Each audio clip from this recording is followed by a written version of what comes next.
Και τώρα θα σας μιλήσει για τα ποίηματά μου ή τα τραγούδια μου, έτσι τα λέει, ο πολύτιμος φίλος μου Κώστας Δανασής.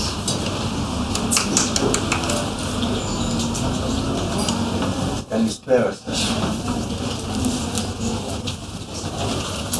Οι ποιητές τι χρειάζονται σε ένα μικρόψυχο καιρό? Υπερακόντησε ο Χέντερλιν και επανέλαβε ο Σεφέρης κάνοντας τη διερώτηση ευρέως γνωστή. Θα έλεγα αφοριστικά ότι ο μικρόψυχος καιρός, η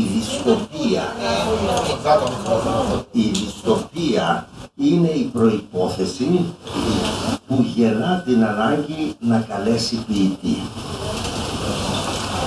Οι σκοτεινοί αιώνες είναι που ζήτησαν από τον Όμηρο να φωταγωγήσει το μυαλό και τις αισθήσεις μας και να γίνει ο εκπαιδευτής των Ελλήνων, όπως το διατύπωσε ο Πλάτων, Όμηρος άπασαν την Ελλάδα πεπαίδευκεν.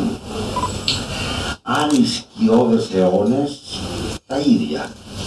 Από τον Ντάντε, ο οποίος στη συνέχεια αποκάλυψε και τη μέθοδό του. «Ο tratando l'ombre come cosa salta», χρησιμοποιώ τους ίσκιους σαν πράγμα στερεό. Δηλαδή, χρησιμοποιώντας τα υλικά της συγκαιρινής του δυστοπίας. Και όλα αυτά για να εκφωνήσει την υπόδειξη. «La gioia è sempre all'altra riva». Η χαρά βρίσκεται πάντα στην απέναντι όχθη. Χαρώ πως έγινα σαφής. Μονάχα ο μικρόψυχος καιρός έχει ανάγκη να αναταχθεί από τον ποιητή. Οπότε το ερώτημα μένει ρητορικό. Θα μπορούσαμε ώρες να στοχαζόμαστε πάνω σε αυτά, αλλά εδώ ήρθαμε να καλωσορίσουμε μια ποιήτρια. Η Στέλλα Χριστίδου είναι φίλη. Οφείλω μια διασάφηση. Πρώτα διάβασα τα ποίηματά της και ύστερα γίναμε φίλοι. Και αυτό έχει τη σημασία του. Ανεγνώρισα αμέσως ότι πίνει από κεφαλόβρυσο. Οι χυμοί της προέρχονται από το αυθεντικό νερό του πηγαδιού που είναι βαθύ, σκοτεινό και γνώριμο, όπως το τραγούδι της. Ο μικρόψυχος καιρός δεν θάμπωσε την καθαρότητα της ψυχής της και δεν τη χάλασε με ψευδοαιτήματα όπως το άγχος της πρωτοτυπίας που ταλανίζουν αυτούς που δεν χειραφετήθηκαν από τον καιρό τους. Εξάλλου το τραγούδι διαθέτει ενδιάθετα την πειθό. Αλλιώς δεν θα ήταν τραγούδι. Έτσι νωρίς της αφιέρωσα αυτή την αλήθεια μέσα από δικούς μου στίχους. Αν θέλεις κάτι να μου πεις, τραγούδισέ το. Και αν δεις πως δεν βλασταίνει το τραγούδι, είναι ψευδές αυτό που διατείνεσαι. Η Χριστίδου κατάλαβε την ανάγκη της μετάπλασης του γνωστού αναστεναγμού. Δεν υποφέρεται αυτός ο κόσμος. Μετά από αυτό το αχ, μένει η αναγωγή σε εκείνο το εφ που είναι η τέχνη. Είναι το αίτημα της εκμάγευσης του κόσμου. Είναι το αίτημα που αναδεύει τα σωθικά του ποιητή. Η Χριστίδου δέχεται έκρηθμα το αίτημα αυτό και τολμά να το βάλει και τίτλο στα περάσματά της, στις διελεύσεις της. Τα μαγικά περάσματα, λοιπόν. Έπειτα, ο χρόνος της Χριστίδου είναι αρχαίος. είναι ατέρμονος και διαρκής. Μέσα σε αυτό το χρόνο οι αλήθειες της είναι απλά παρεμπίπτουσες. Αυτές που συμβαίνουν, τα γεγονότα. Αν έγραφε μόνο τα γεγονότα, έξω από τη διάρκεια του χρόνου, θα έκανε ρεπορτάζ. Λάθος που βλέπουμε να συμβαίνει σε πολλούς τις μέρες μας, γι' αυτό και η υποτιθέμενη τέχνη τους δεν διαρκεί παρά 2 καλοκαιριά. Η ψυχή της Χριστίδου ξέρει καλά πως λουλούδι χωρίς χώμα δεν γίνεται. Και τραγούδι. Η πατρίδα, το χώμα καθενός της λείπει.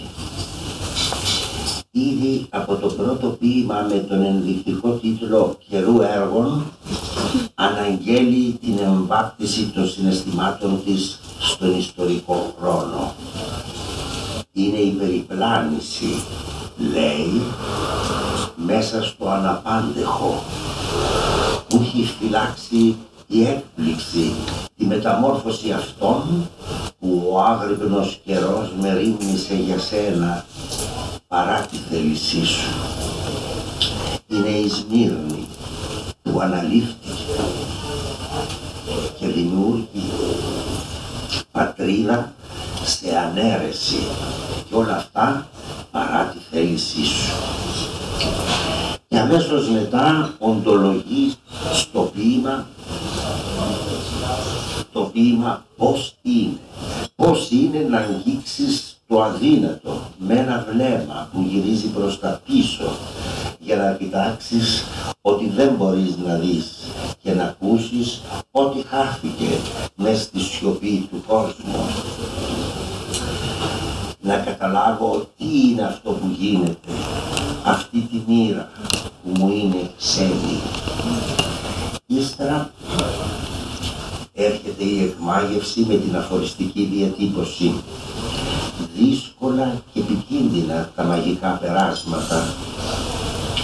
Ξέρουν αυτοί που τα διαβαίνουν πως κατοικούνται από μύθους φωτεινούς που έρχονται από μακριά και είναι στοιχειωμένα. Η Χριστίδου προσπαθεί πάντα να μας προειδοποιήσει για την πρόθεσή της ή την προσπάθεια δημιουργίας μεθόδου. Λέει το στο λαμπρό ένημα, βρίσκοντας τα σημάδια τα καλά και ακροπατώντας για να μην σβηστούν, έφτασα εκεί, στα πιο παλιά τα μέρη, στα σπίτια που πονέσανε, σαν έφυγε η ανάσα. Είναι το νήμα που κρατά και λαμπυρίζει στο ευχαριστώ της μάνας μου, στο στεναγμό του τραγούδι. Τόπος, μητέρα, τραγούδι, αναστεναγμός. Όλα μαζί το κλειδί της ορφάνιας και της ανέρεσης των βασικών της ζωής. Μετά το ρητό ποίημα Σμύρνη 4 Σεπτεμβρίου 1922 και η κλίση των οικογενειακών της ονομάτων, η Κυριακούλα, η Στασό, το Κατινάκι, η Μυρσίνη, η Μαριό, που κάρφωσαν το ξάφνιασμα στα μάτια τους για πάντα. Υπέροχος στίχος αυτός, ίσως από όλους όσοι γράφτηκαν για τη φωτιά της Μυρνής.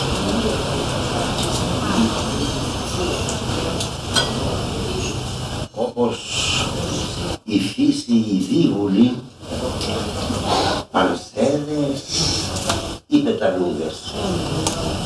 Έτσι και η Στέλλα Χριστίδου, μουρμουριτό ή τραγούδι. Πάντως η ίδια πτυτικότητα, και είναι αυτό που πείθει για να πεις ευτυχώς γράφουν ακόμη σήμερα. Ευτυχώς άνθρωποι δίπλα μας αναπνέουν ακόμη. Και αυτό είναι μια βάσιμη αισιοδοξία. Και σήμερα, ωραία, από το πρωί, γεμάτη υποσχέσεις. Μια ποιήτρια. Άρα η γυναικεία ποίηση, όχι καθόλου. Εξάλλου η ποίηση είναι μία. Αυτό που προσάπτει δια του όρου γυναικεία ποίηση είναι η αισθησιοκρατία. Θυμάμαι το στίχο του Ελίτη απευθυνόμενο σε ένα κορίτσι. Ποιο είναι το νόημα που σου πέσε από τα χέρια? Η Χριστίνη δεν εξαντλείται στις αισθήσεις, αλλά μεταβαίνει αμέσως στο νόημα. Ετούτοιδώ επιβαίνει στις αισθήσεις της για να ξεκινήσει το ταξίδι της στον χρόνο. Το δέρμα της μετακομίζει από τον έρωτα στη συγκίνηση του γεγονότος. Είναι, θα έλεγα, πιότερο οντολογική παρά ερωτική. Είναι μια ολόκληρη ποιήτρια που το μέγεθός της θα κριθεί από ένα συνθετικό έργο και την εξ αυτού προσπάθειά της να ορθοτομήσει τον κόσμο. Να προσθέσει τους δικούς της όρους ανάγνωσης του κόσμου. Το πρώτο της βιβλίο μας βεβαιώνει πως ξεκινά μια τέτοια πορεία. Εμείς θα τη χαιρετήσουμε με στίχους από την ιδιαίτερη πατρίδα της.